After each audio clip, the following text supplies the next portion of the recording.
Assalamualaikum warahmatullahi wabarakatuh. Selamat pagi semuanya. Apa kabarnya hari ini? Semoga semua dalam kondisi sehat walafiat ya, ceria dan semangat mengikuti pembelajaran hari ini. Nah, sebelum kita mulai pembelajaran, yuk kita awali dengan berdoa terlebih dahulu. Doa sebelum belajar dimulai. Bismillahirrahmanirrahim. Raditu billahi robbah wa bil islami dina wa bi muhammadin nabiyya wa rasulah. Rabbi zidni ilman wa razukni fahmah. Amin amin ya robbal alamin. Nah, pertama kita perhatikan gambar berikut ini ya.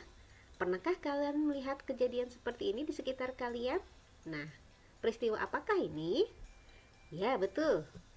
Ini adalah persiapan perayaan Hari Kemerdekaan Republik Indonesia. Di sini kita lihat bapak-bapaknya sedang masang backdrop, kemudian anak-anak sedang membantu merapikan bangku, dan ibu-ibunya memasak untuk persiapan perayaan Hari Kemerdekaan Republik Indonesia. Di sini terlihat ya nilai persatuan di dalam kehidupan masyarakat. Nah, dalam surat Al-Hujurat ayat 13, Allah berfirman, Bismillahirrahmanirrahim, sungguh kami telah menciptakan kamu dari seorang laki-laki dan seorang perempuan. Kemudian kami jadikan kamu berbangsa-bangsa dan bersuku-suku, agar kamu saling mengenal. Allah Subhanahu wa Ta'ala telah menciptakan Indonesia sebagai bangsa dengan beragam suku bangsa, budaya, agama, serta keadaan ekonomi. Perbedaan tersebut adalah kekayaan bangsa kita yang perlu kita jaga. Cara menjaganya adalah dengan bersatu dalam perbedaan. Inilah yang akan kita bahas pada pembelajaran PPKM tema 2 kelas 6 hari ini, yaitu persatuan dalam perbedaan. Kita mulai ya, semangat!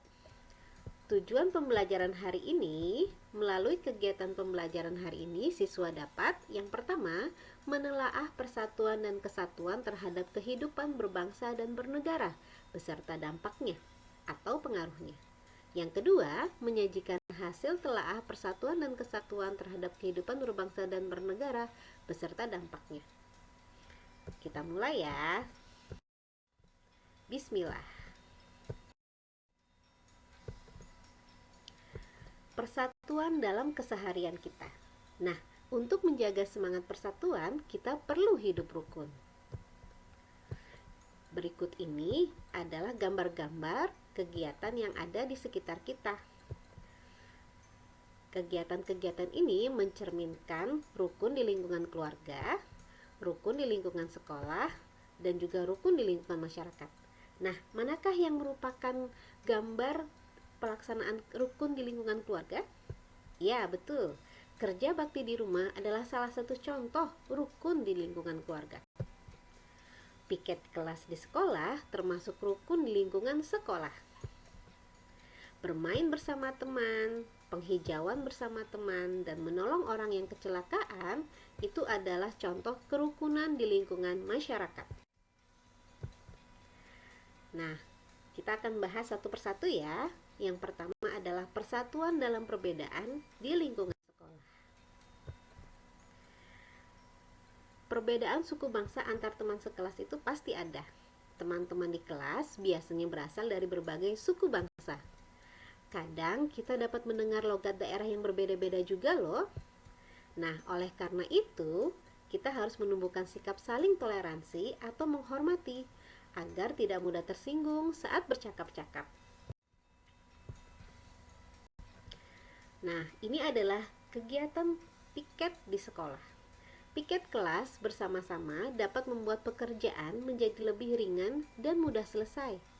Piket inilah yang disebut dengan kerjasama di lingkungan sekolah.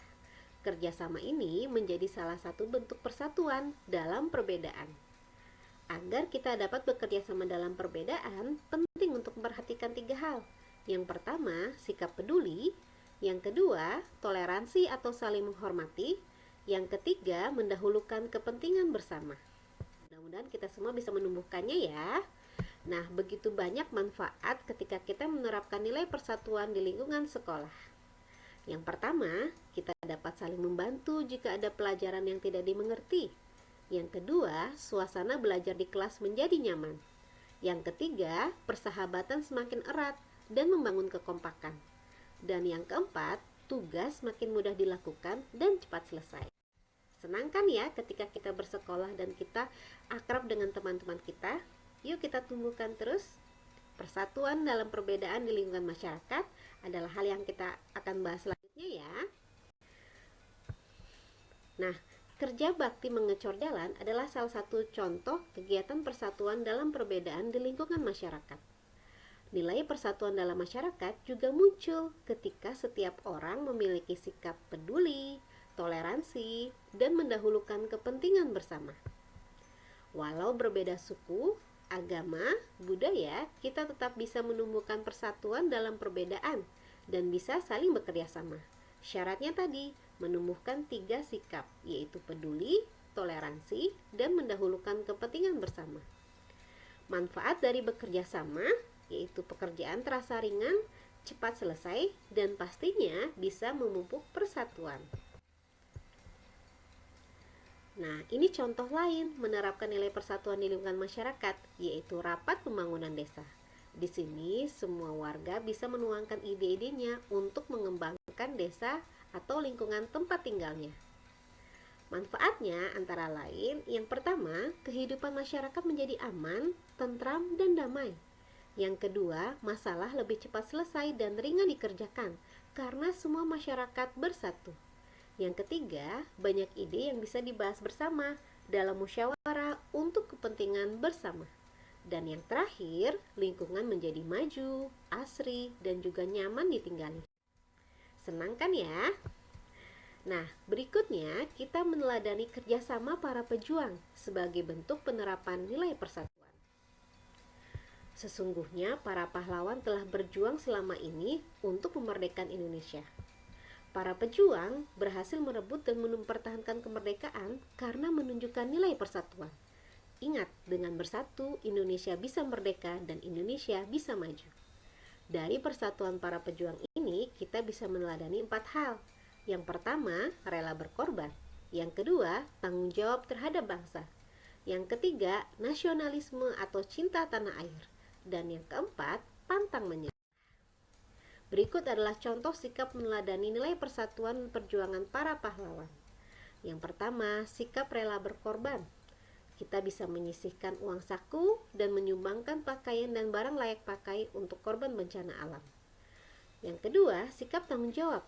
Kita bisa menyelesaikan tugas dari guru dan orang tua kita dengan penuh semangat. Yang ketiga, sikap nasionalisme. Kita bisa membeli produk buatan Indonesia. Dan yang keempat, sikap pantang menyerah. Kita harus giat belajar agar bisa memahami pelajaran dan mendapat nilai yang baik. Nah, berikut adalah peran persatuan dan kesatuan bagi negara kita, yaitu Negara Kesatuan Republik Indonesia. Begitu banyak manfaat yang bisa kita peroleh ketika kita bisa menjaga persatuan. Sebelum kita menumbuhkan sikap persatuan, kita harus menumbuhkan 4 sikap ini, yaitu peduli, toleransi, rela berkorban, dan mendahulukan kepentingan bersama. Nah, manfaat persatuan bagi negara kita, yang pertama, bangsa Indonesia pasti bisa menjadi bangsa yang kuat dan maju. Yang kedua, pembangunan nasional akan berjalan lancar, aman, dan juga cepat. Yang ketiga, kesejahteraan masyarakat akan tercapai secara adil dan seimbang.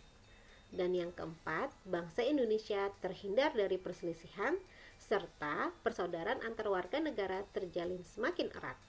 Yuk semangat untuk bersatu. Nah, berikut adalah cara mempertahankan persatuan dan kesatuan di masa kemerdekaan. Yang pertama, kita harus menjaga keharmonisan antar suku bangsa dan agama.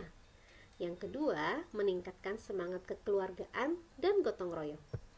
Yang ketiga, memperluas pergaulan dengan orang yang berlainan suku bangsa dan agama. Yang keempat, meningkatkan pendidikan masyarakat. Yang kelima, tidak mudah terpancing oleh pihak-pihak yang ingin memecah belah bangsa. Yang keenam, meningkatkan rasa peduli sosial kepada orang-orang sekitar. Dan yang akhir, pemerataan pembangunan hingga pelosok negeri Indonesia. Nah, inilah cara-cara mempertahankan persatuan dan kesatuan di masa kemerdekaan untuk negara kita. Semoga kita semua bisa mewujudkannya ya. Nah, sekian pembelajaran hari ini. Ingat, kebiasaan yang baik akan membentuk karakter yang baik. Jika rajin berlatih, pasti kepahaman akan mudah diraih. Semangat terus belajarnya ya. Wassalamualaikum warahmatullahi wabarakatuh. Sampai jumpa di pertemuan berikutnya.